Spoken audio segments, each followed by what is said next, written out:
Our samples are mostly kept inside our explosive-proof fridge. I haven't had the luck to blow it up yet. Hopefully one of you guys will be able to.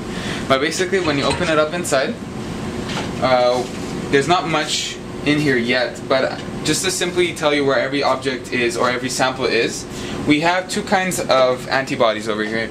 We have our custom pair antibodies, which are in either these clear tubes or these brown tubes. The difference is these clear tubes have antibodies that are not labeled fluorescently, while the brown tubes do.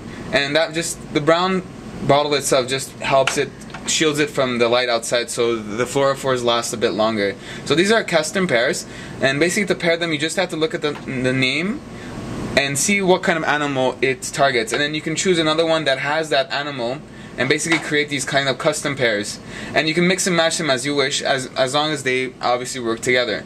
Over here I have a little temporary box which I have my ELISA kit tubes. Most of the ELISA kit tubes are actually, if we go down here, are all in here, all 6 of them. And what I've done is I've just taken out a few bottles and I put them up here, but mostly all of them should be stored down here, which I will do after this instructional video. And if you want to ever find these tubes for the kits, they'll all be found in those tubes. Up here, what I usually do is if I need to store something for a really fast grab, for example samples that need to be incubated at room temperature, or small Eppendorfs, are all kept up here. We also have a few gel packs in case you want to move packs or substances out of here but want to keep them cool. That's an alternative to ice. On the door over here we have our BSA, our PBS, which is important for our steps. We have our streptavidin cytochrome 3, which is also very important. It's the last step. Although the bottle looks just like an antibody, it technically isn't an antibody. It's just streptavidin bound to a fluorophore, so I leave them outside here.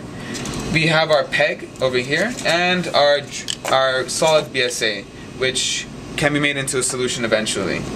Up here, and finally, is where I keep our old glass slides. So basically, these have already, as showed before, they have arrays on here that could be scanned potentially, and keeping them inside the fridge ensures that they last longer. And finally, just to show you, at the top of the fridge, we have our product info catalog up here. Whenever we get a product from a company or a vendor, what we do is we put our product info here. This is not our MSCS, this is just a product info where it usually tells you what kind of solution or solvent or antibody it is, what the handling, the storage should be, what the, let's say, working dilutions should be, and so forth. So if you need any kind of information to start up your project, you can always come to this product info binder.